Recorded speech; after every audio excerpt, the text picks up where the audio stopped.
We're here because you're greedy, ungrateful, and destroying this entire family. My mom said that into a microphone.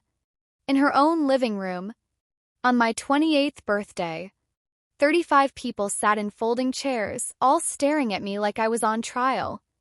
My dad held a 4-page list, handwritten front and back, of everything I'd supposedly done wrong since I was 9 years old. My brother had his phone pointed directly at my face, streaming live on Instagram. His ring light was literally set up in the corner. He'd planned the lighting.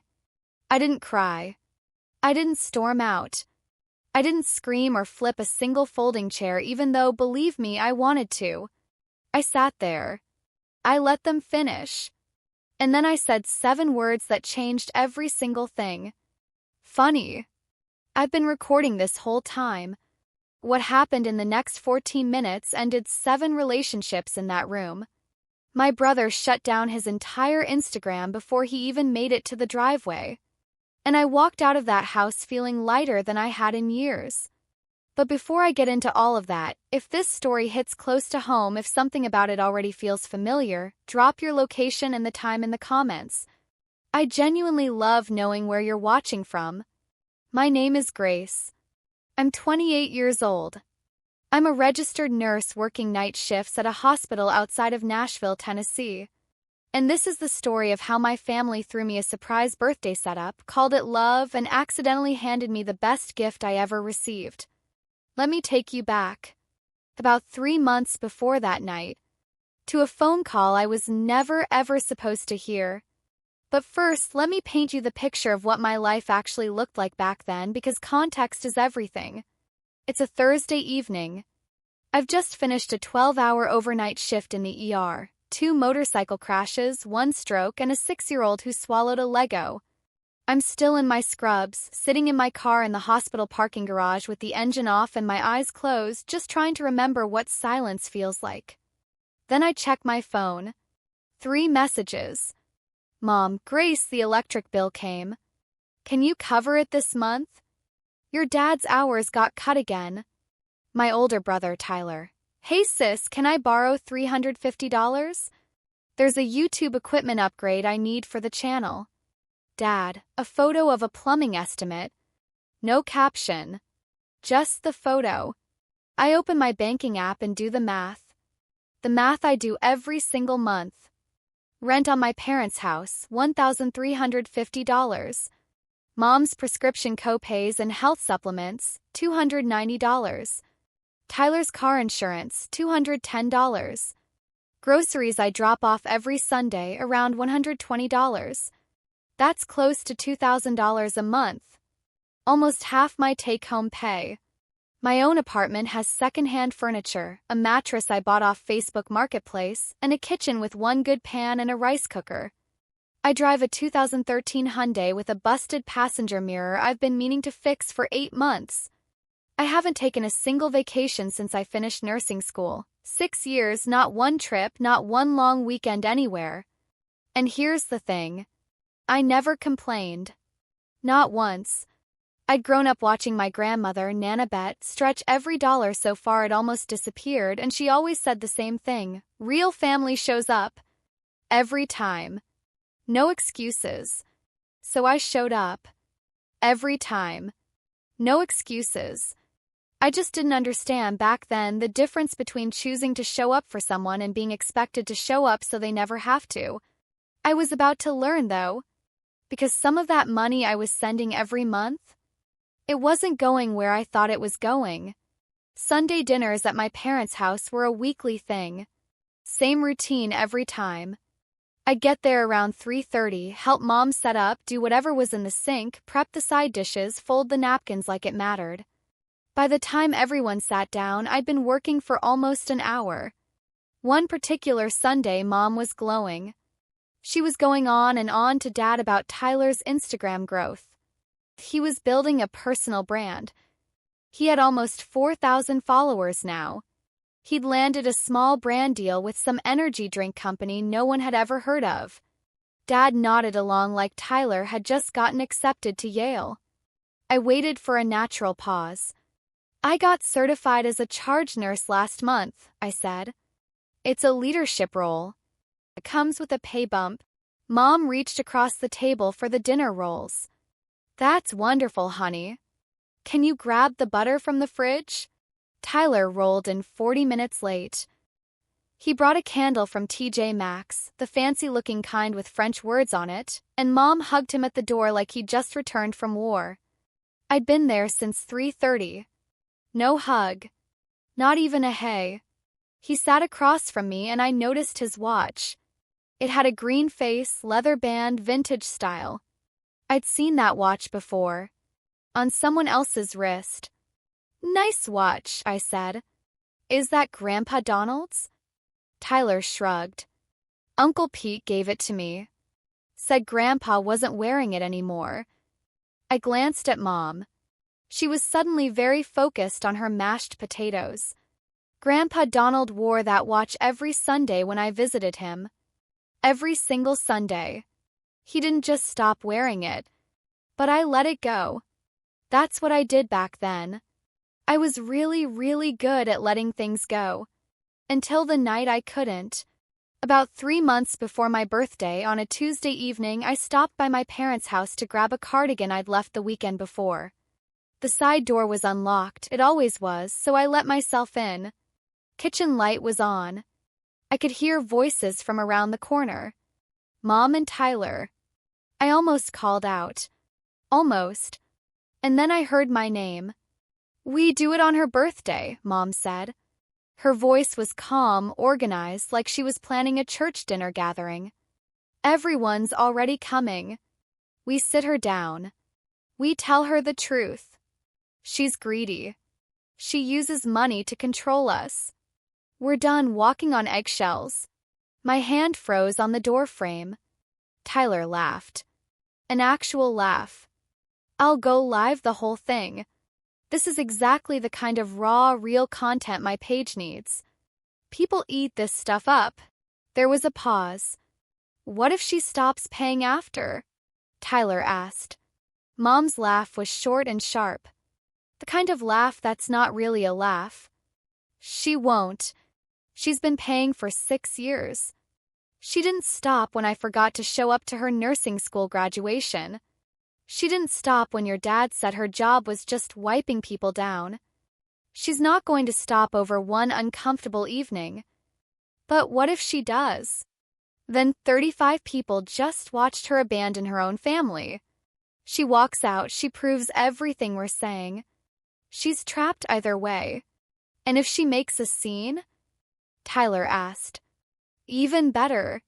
Shows everyone she can't handle honest feedback. I stood there for maybe 15 seconds. Felt like 15 minutes. I backed out through that side door without making a single sound. Got in my car.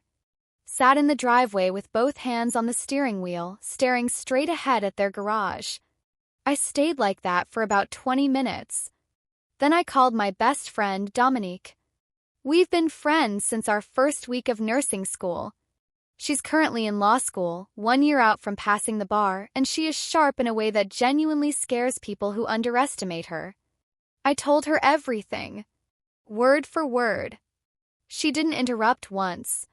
When I finished, she asked me one question. Do you still have that voice recording app on your phone? The one you downloaded during that patient complaint thing last year? I did.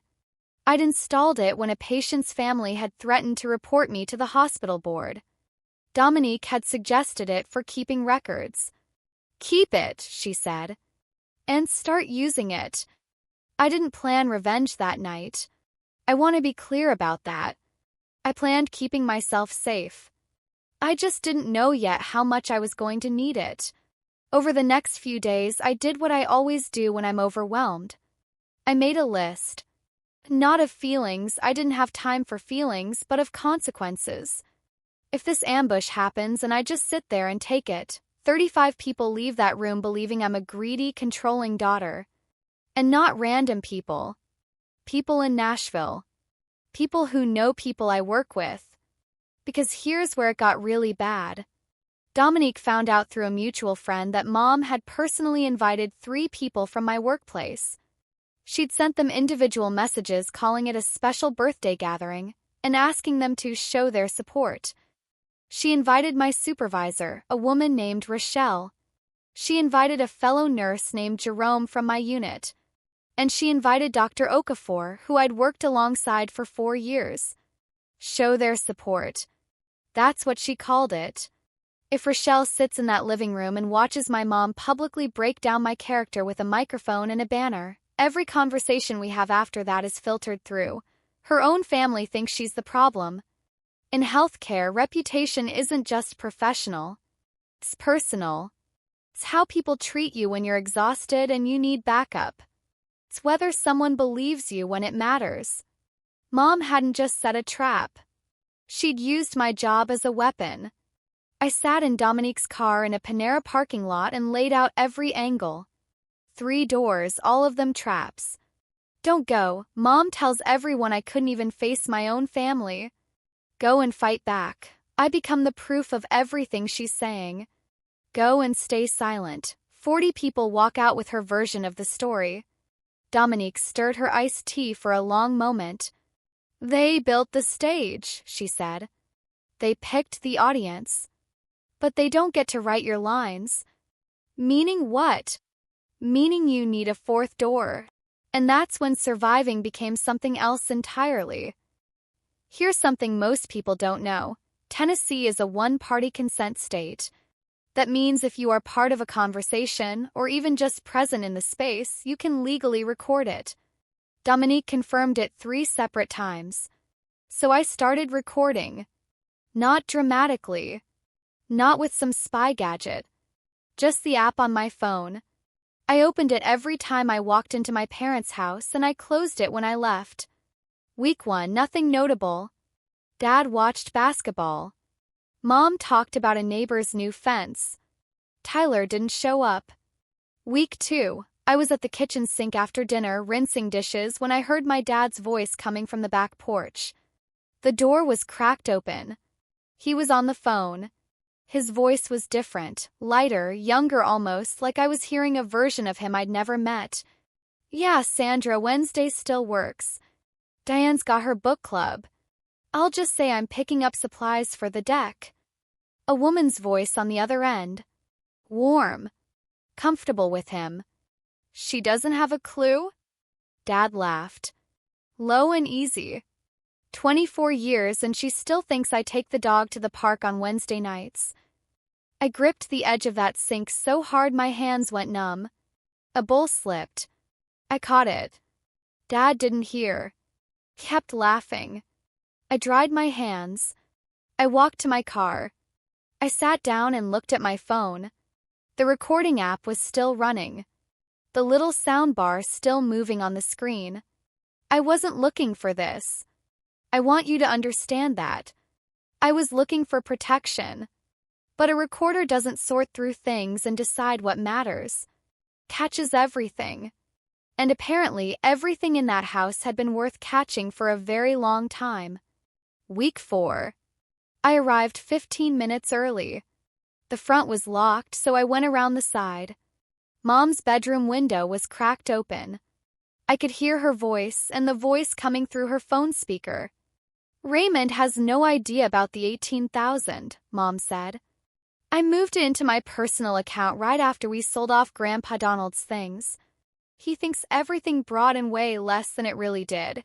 And then Aunt Carol's voice tiny through the phone speaker. Smart girl. And the watch. Already handled. Pete sold the coin collection too. Got $1,200 for it. If Donald asks, we say it's in the safe deposit box being appraised. And Grace? Mom's voice went flat. Don't let Grace find out. She's the only one who still goes to see him every single week. If Donald mentions the coins or the watch to her, she'll start digging. She won't find out, Aunt Carol said. She's too busy paying your rent. They both laughed. I was standing in the side yard next to the recycling bins, listening to my mom and my aunt laugh about stealing from my 80-year-old grandfather. My phone was in my jacket pocket. The red bar on the recording app pulsed quietly. $18,000. That was 9 months of the rent I had been paying. Rent I thought was keeping a roof over my parents' heads while they struggled through my dad's reduced hours. They weren't struggling. My mom had $18,000 sitting in an account my dad didn't know about, pulled from Grandpa Donald's things they sold, while I was eating rice and canned beans 3 nights a week and driving a car with a mirror held on with zip ties. I had 2 secrets on my phone now, and there were still 5 weeks until my birthday. The next Sunday, Tyler's wife, Amanda, came to dinner without him. He was busy editing. She sat across from me looking tired in the way that's different from not sleeping enough. The tired that comes from pretending everything is fine for so long your face starts to forget how to do anything else. Mom opened a bottle of wine early. 2 glasses in, she leaned toward Amanda in that low voice way that isn't actually low when the room is small. Tyler could do so much better than this content stuff if he just applied himself, Mom said. But he never finishes anything. Amanda looked at her plate. Mom kept going. You know, I always thought he'd do something with numbers. He was so sharp. But then he met that group of YouTube boys in college and, she waved her hand. I kept eating. Invisible. My phone in my lap. Then, after dinner, I heard Tyler's name come up again. This time it was Amanda on the back porch, phone to her ear, thinking no one could hear her. I know, Mom, she said quietly. I know. But Tyler doesn't know I'm even talking to you. He'd lose his mind. A long pause. No. I haven't told him what I found on his phone yet. I'm waiting until after the holidays. She came back inside with red eyes and a smile that didn't reach anywhere near her face. Every single person in that house was performing a version of themselves that had nothing to do with who they actually were. I was the only one still trying to be real. Not anymore. 2 weeks out from my birthday, Dominique sent me a screenshot. Mom had messaged Rochelle, my direct supervisor, directly. The message said, Rochelle, Grace thinks the world of you. We'd love for you to be there. It's a special evening. We want the people who matter most to her to show their support. I read it twice. Then I called Dominique. She invited my supervisor. Silence. Dominique. She invited Rochelle, Jerome, and Dr. Okafor. I know. If Rochelle sits in that room and watches my mom call me greedy and ungrateful on a microphone with a banner on the wall, I know Grace. My whole career. Grace. Her voice was steady. Then we don't just get through the night. We make sure the truth is louder than their script. I closed my eyes. Took the kind of breath I take before I walk into a room where something has already gone wrong and I have to make it right. Deep. Deliberate. Clear. My mom had taken my birthday, my family's living room, and my work reputation and stacked them into one perfect trap. She thought she'd covered every angle. She'd missed one. 10 days out. Dominique and I sat in her car in a coffee shop parking lot. Rain on the windows. Cold cups on the dash. Ground rules, she said. She counted on her fingers. 1. You walk in like it's a regular birthday party. Smile. Say hi. Don't tip anything off. 2. When they start, you let them go all the way through. Don't interrupt. Don't react. Let them run the whole script. 3. When they finish, you ask, calmly once, to please discuss this privately. Just family. For if they refuse, if they insist on keeping it public, then the recordings play. Their call. Their stage. Your truth. Tennessee is one-party consent, she said. You were physically present for every single one of those conversations. It is completely legal. Consequences are personal and social, not criminal. Nobody's going to jail. But nobody's hiding either. I looked at my phone. 4 audio files in a folder I'd labeled Notes, Work. File 1, Dad and Sandra. File 2, Mom and Aunt Carol, the 18,000, the coins, the watch. File 3, Amanda on the porch. File 4, Mom and Tyler planning the ambush. I'd backed everything up to 2 different cloud accounts and emailed copies to Dominique. She reached into the back seat and pulled out a small wireless speaker. Black cylinder about the size of a travel mug. She set it on the console between us. "Your phone speaker won't reach 35 people," she said. "This one will." I picked it up. It was so light. Didn't look like anything.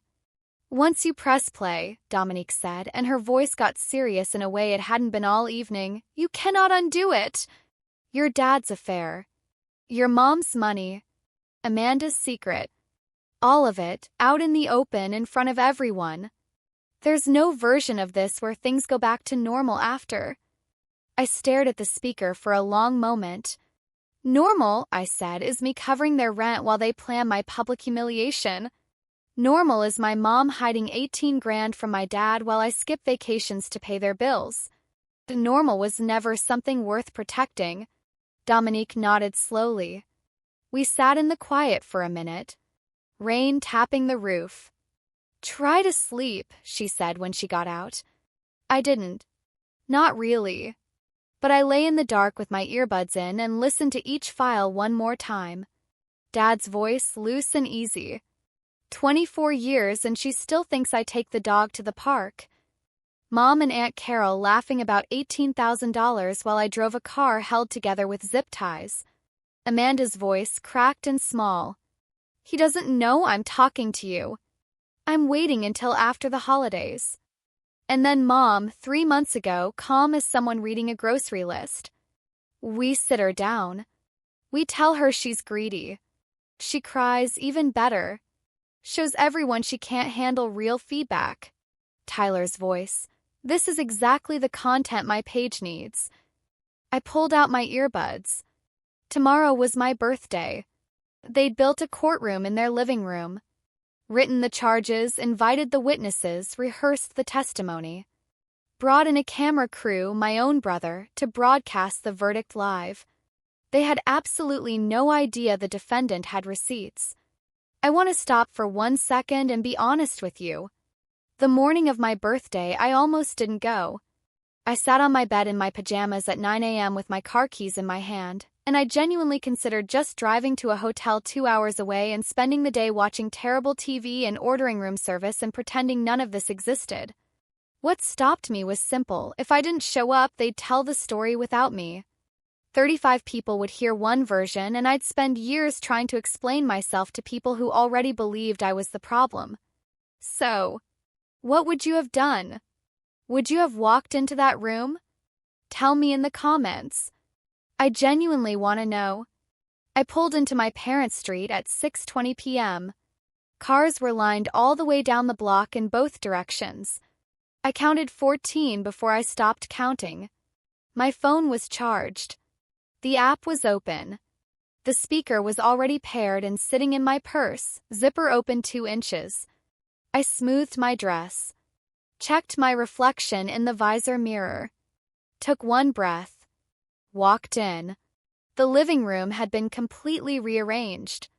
Couch shoved against the wall. Coffee table gone.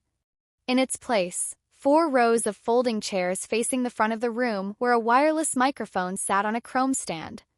Behind it, taped to the wall, a banner. White butcher paper. Red marker. "We love you enough to tell the truth." No cake. No streamers. No balloons. I scanned the room. 35 faces, some smiling nervously, some looking at the floor. I spotted them one by one. Rochelle, my supervisor, in the second row, arms folded. Jerome 2 seats over, looking confused. Dr. Okafor in the back, frowning slightly like he was already running calculations. Neighbors. Cousins. 2 of Mom's friends from the women's group at church. Tyler's college roommate. And there in the far corner, Tyler. Behind a tripod. Phone mounted. A small ring light illuminating his face. Red dot blinking. He was live. Dominique was in the last row near the door. Purse in her lap. Zipper open. She gave me the smallest nod. I looked at the single empty chair in the front row, center, facing the audience. I sat down. Mom stepped up to the microphone. She was wearing her good blouse, the deep burgundy one she saves for church presentations. Hands perfectly steady. She smiled at the room like she was about to introduce a raffle winner. Thank you all for being here. I know this isn't what Grace expected tonight, but as a family, we decided it was time to stop tiptoeing and start telling the truth. She unfolded a paper from her pocket. She told the room I was greedy, that I used money like a leash, that I decided when and how much everyone got like they were a charity case who should be grateful. She told them I was emotionally cold, that I forgot to call Dad on Father's Day. She didn't mention that Dad doesn't answer his phone on Father's Day because he's always out at the park. She told them I was tearing the family apart, that Sunday dinners had become tense because of my attitude. She paused and looked at me with this expression, practiced, tender, like a Hallmark movie version of concern. We're not doing this to hurt you, Grace. We're doing this because nobody else loved you enough to be honest. Dead silence. Somewhere behind me, a folding chair creaked. Rochelle had leaned forward in her seat. I could feel it. Then Dad stood up. He pulled 3 pages from his shirt pocket. Lined paper, folded in thirds. Covered in handwriting I recognized immediately. Mom's handwriting. She wrote it. He just agreed to deliver it. He cleared his throat and started reading. Grace, age 9, lied about breaking the back window. Grace, age 12, refused to share her birthday money. Grace, age 14, told her teacher our family had problems. Grace, age 21, moved out without asking permission. That last one. I was 21 years old. I moved out without asking permission. He read for 8 minutes. 8 minutes of childhood pulled apart in front of 35 people, held under a spotlight like evidence of a crime. Nobody interrupted. A few people shifted in their seats. Jerome had his hand over his mouth. Tyler's ring light glowed steadily from the corner. Dad folded the pages. Looked up for the first time. We raised you better than this, Grace. He sat down. I let 10 full seconds pass. Long enough for everyone to feel the weight of what had just happened. Long enough for the silence to become uncomfortable for everyone in that room, not just me. Then I stood up. Mom. Dad. My voice was level. ER nurse level. I hear you. Can see this comes from a place of real feeling. Can we please talk about this privately? Just the 4 of us. Mom shook her head before I'd even finished the sentence. No. That's exactly why we're doing this here. 'Cause privately you shut us down. These people are witnesses. Witnesses, I repeated quietly. From the corner, Tyler's voice. Just let them finish, Grace. This is good for you. He adjusted his phone on the tripod. Till live. I looked around the room one full time. Slowly. Rochelle was watching me. Dr. Okafor was watching me. The woman in the blue cardigan near the window was nodding along, dabbing her eye, completely convinced this was love in action. I looked at Dominique. She was perfectly still. Her hand rested on the open purse. I looked at Jerome. He caught my eye and gave me the tiniest, almost invisible shake of his head like, I'm so sorry you're in this. I took a breath. The same breath I take before I call time on a code. Not because it's over. 'Cause something is beginning that cannot be stopped. Okay, I said. You've had your turn. I opened my purse. Pulled out my phone. Held it up so the whole room could see it clearly. Funny. I've been recording this whole time. And then I pressed play. The wireless speaker in Dominique's purse came alive. Dad's voice filled the room. Clear, easy, like he was relaxed. Wednesday still works, Sandra. Diane's got her book club. I'll just tell her I'm picking up deck supplies. A woman's laugh on the other end. She doesn't suspect anything? Dad's voice again, warm, almost amused. 24 years and she still thinks I take the dog to the park on Wednesdays. Total silence. The kind of silence that has a physical weight. Mom turned toward Dad so slowly it looked like it was happening underwater. Color left her face. Not gradually, all at once, like something underneath her just gave out. Dad shot to his feet. Turn that off. Grace, turn that off right now. I didn't move. The recording kept playing. Dad's voice, easy and comfortable. I'll grab dinner on the way. That Thai place you like. She'll never know. The woman in the blue cardigan stood up. She looked at Mom. Then at Dad. Then she picked up her purse and her jacket and walked straight out the front door without saying a word. Her friend followed 15 seconds later. Mom grabbed the back of a chair. Her knuckles went white. She was staring at my dad with an expression I had never seen on her face in my entire life. Raymond. Her voice was barely there. The park? You said. Diane, just listen, it's not. 24 years. The room was buzzing now. People looking at each other, looking away, looking at the floor. Rochelle had put her phone face down on her thigh. I tapped my screen. The recording stopped.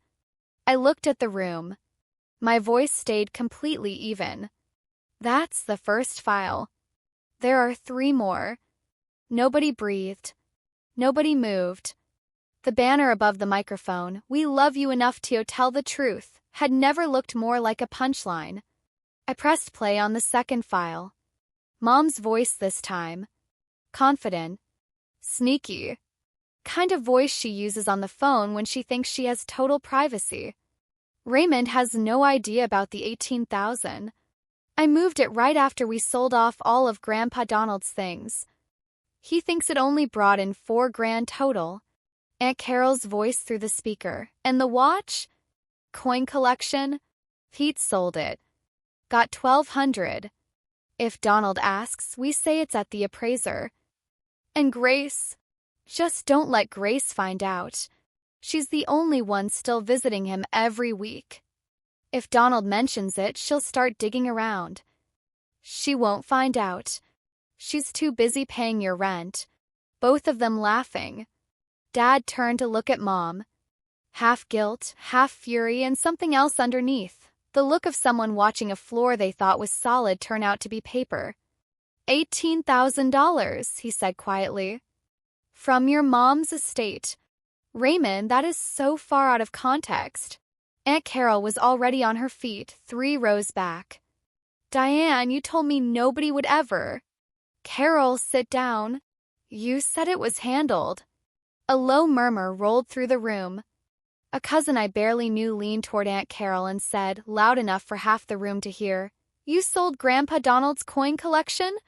Carol's mouth opened and closed twice. Nothing came out. Dr. Okafor stood up quietly, put on his jacket, and walked out. No words. Just gone. I stopped the second recording. That's 2. 5 relationships were fracturing in real time right in front of me. And I still had 2 files left. I looked at Tyler. He was standing behind his tripod, but the red dot was gone. Some point during the first 2 recordings, he'd killed the live stream. But it didn't matter. Hundreds of people had already watched the first part. Clip was already out there, already being screenshotted, already being shared. You can't unring that bell once it's ringing. His eyes were wide. He knew exactly what was coming next. But this file wasn't about him. I pressed play on file 3. Amanda's voice, small and cracked, from the porch 2 Sundays ago. He doesn't know I'm even talking to you, Mom. He'd completely lose it. A long pause. No. I haven't told him what I found on his phone yet. I'm waiting until after the holidays. The room went very still. Tyler looked at Amanda. Amanda looked at the floor. Mandy, Tyler said. His voice was completely different now. All the confidence gone. What does that mean? What did you find? She didn't answer. She was crying quietly, not looking up. Amanda. She shook her head. Tyler stepped away from his tripod. He looked at it like he'd forgotten it was even there. Then he looked at the room, at 35 people watching his marriage start to unravel right there in that room, and something in his face just collapsed. He sat down heavily in an empty chair. Nobody moved to comfort him. Not even Mom. Last file. I almost didn't play it. The room was already broken open. But this one wasn't about secrets between other people. This one was about me. About tonight. About the fact that none of this was ever about love or honesty or helping me grow. It was a production. Written and cast and staged specifically to humiliate me in front of the people I cared about most. I pressed play. Mom's voice 3 months ago, calm as a Sunday morning. We do it on her birthday. We sit her down. Tell her she's greedy. If she cries, even better. Tyler, I'll go live the whole time. My page needs this kind of raw, real family stuff. People eat it up. Mom, if she threatens to stop paying, we tell everyone she's abandoning her family. She won't risk that. She's been doing this for 6 years. She's not going to stop over one evening. The recording ended. I let the silence breathe. 35 people now knew. Not Mom's version. Not the banner version.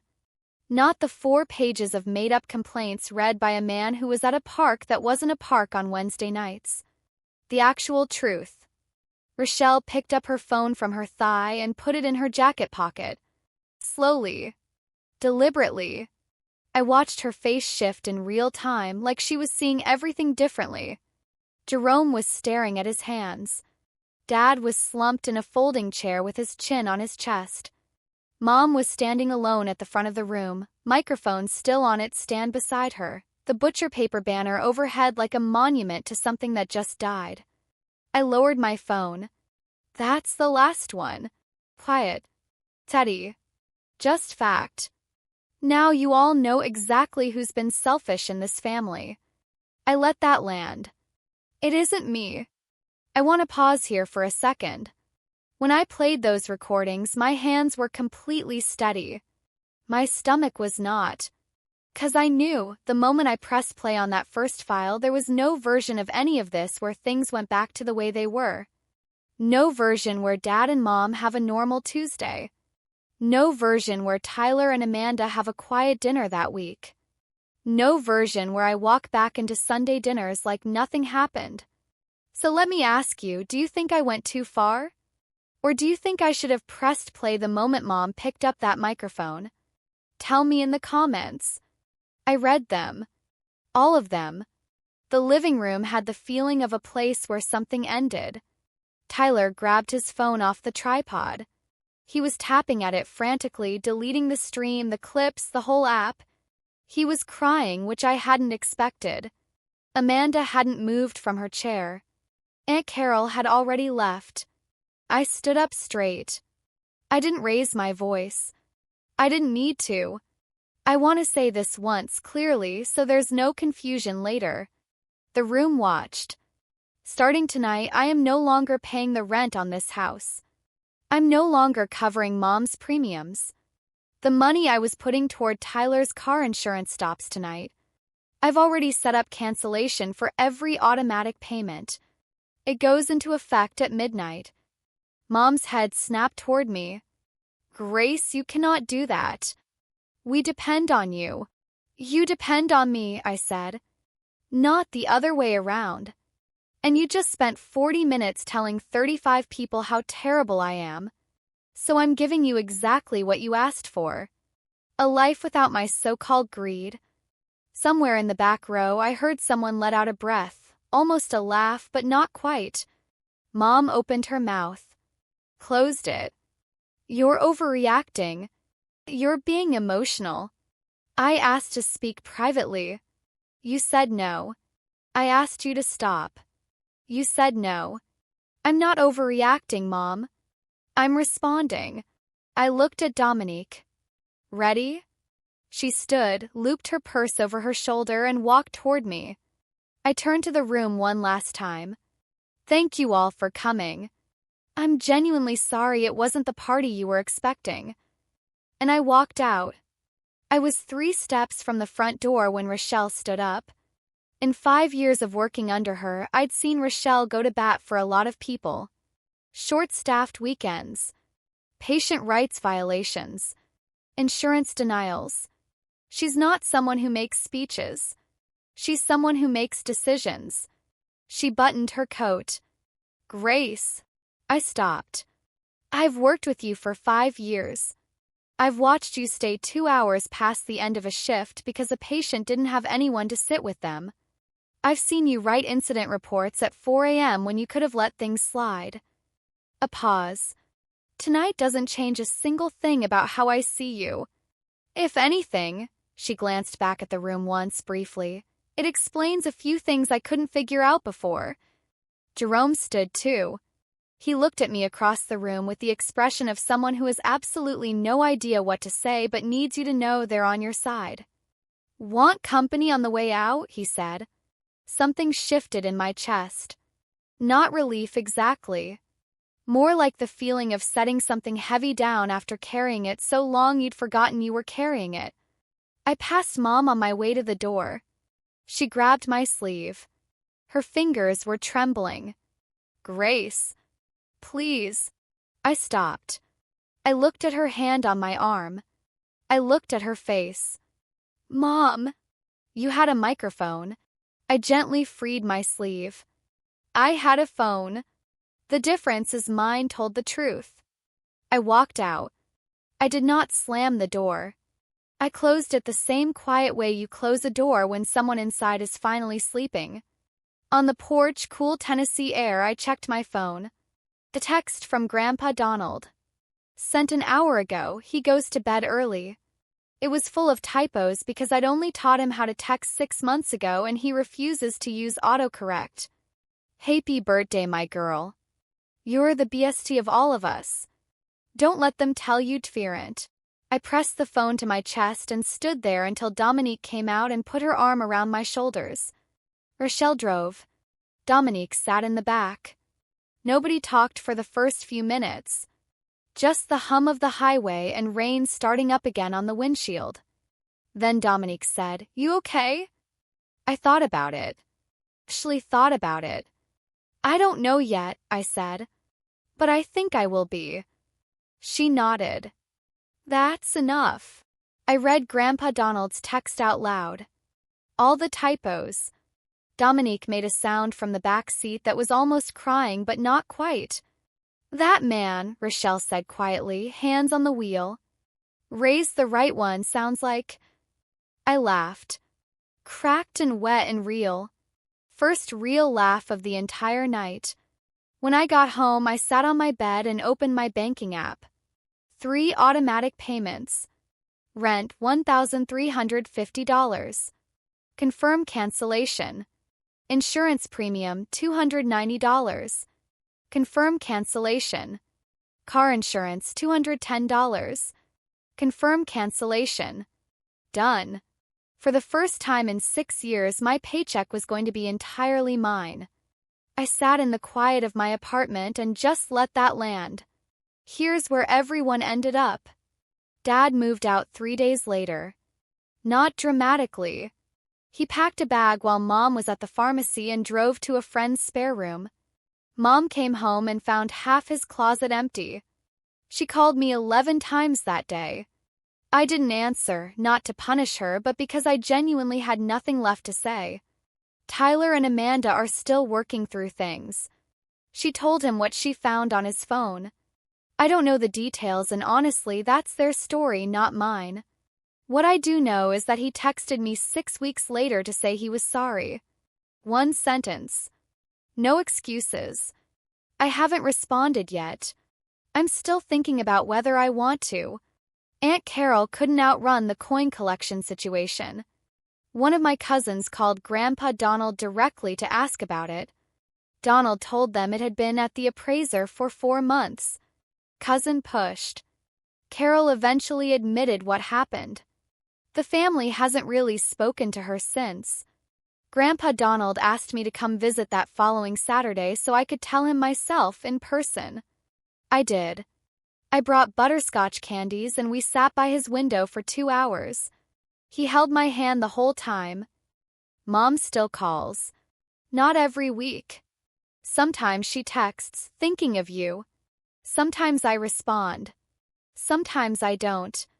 There's no schedule now. No obligation. No autopay.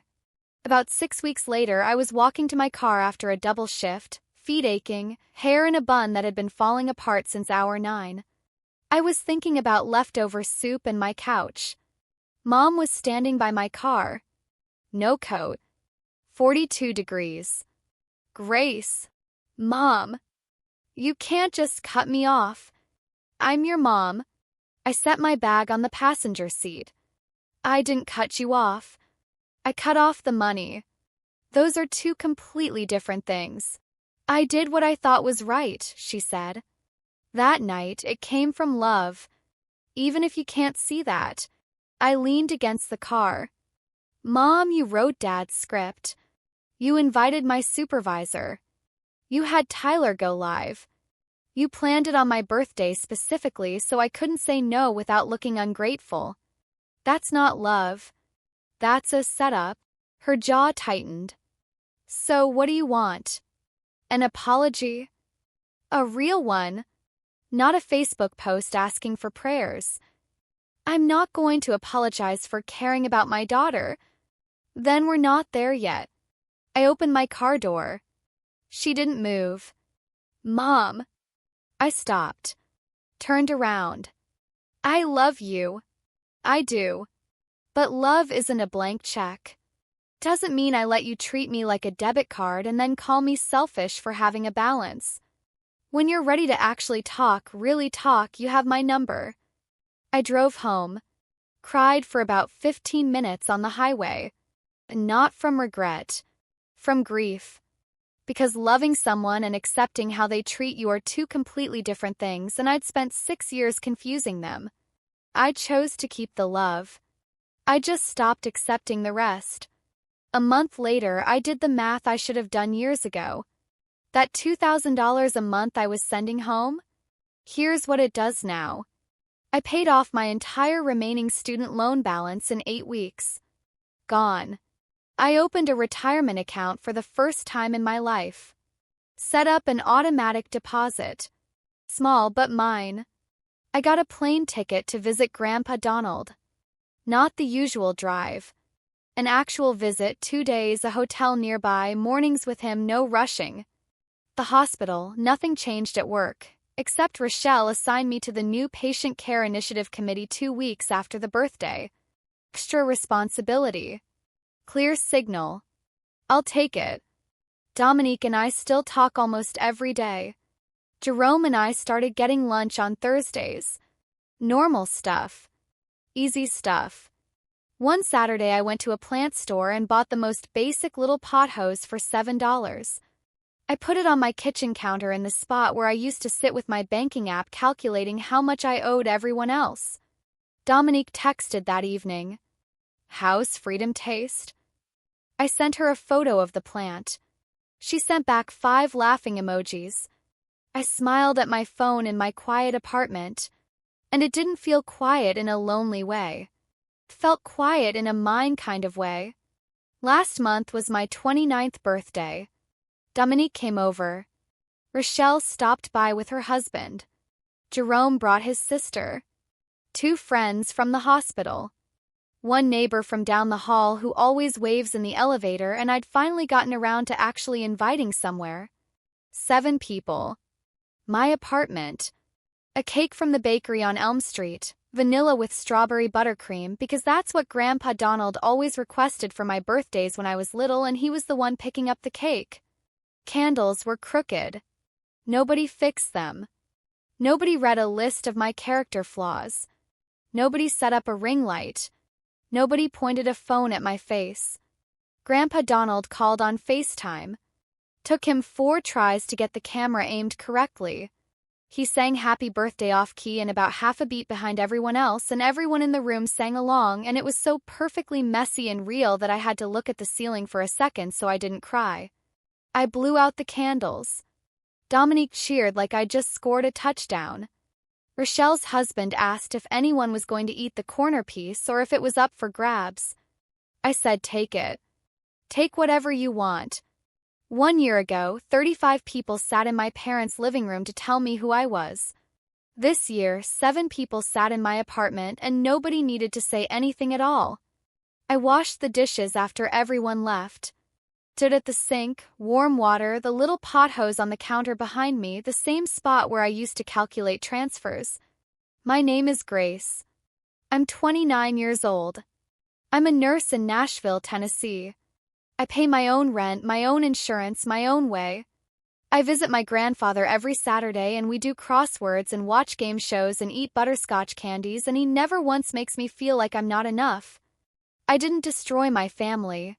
Truth did. I just gave it a speaker. And I know that sounds cold, maybe, depending on where you're sitting. But here's what I've learned. The truth doesn't destroy things that are built solid. It only takes down the things that were held together by someone staying quiet and someone else taking advantage of that quiet. I was the quiet. I'm done being quiet. If you made it this far for real, thank you. I know this wasn't a light story. But if any part of it felt familiar, if you've ever been the one who shows up early to set the table while someone else walks in late and gets the hug, if you've ever been called selfish for having a limit, I need you to hear this. You are not selfish for having a limit. You are not ungrateful for wanting to be treated with basic respect. You are not destroying your family by refusing to hold it together at your own expense. Boundaries aren't walls. They're doors. You decide who walks through, when, and under what terms. That's not cruelty. That's clarity. Grandpa Donald sent me a text the night of my birthday before it even started. He goes to bed early and he types slow and he will never stop fighting with autocorrect. Text was full of typos. It said, "Happy birthday, my girl. You're the BST of all of us. Don't let them tell you different." He raised me on Saturdays. My parents were always too busy, too distracted, too deep in whatever was happening in that house. He taught me to do crossword puzzles in pen. He taught me that being strong doesn't mean being loud. He taught me that loving your family is not the same thing as letting your family take from you until there's nothing left and then blaming you for running out. I used to think standing up for yourself meant raised voices and slammed doors and dramatic exits. It doesn't. Sometimes it means sitting in a folding chair in your own birthday party while 35 people stare at you, and waiting calmly, quietly for your turn. And when your turn comes, you don't yell. You just press play. If you want to hear another story, drop a comment and let me know. And if this one hit close to home, I'd love to know. What's the hardest boundary you've ever had to hold? I'll be reading. Like and subscribe if you're staying around. I'll see you in the next one.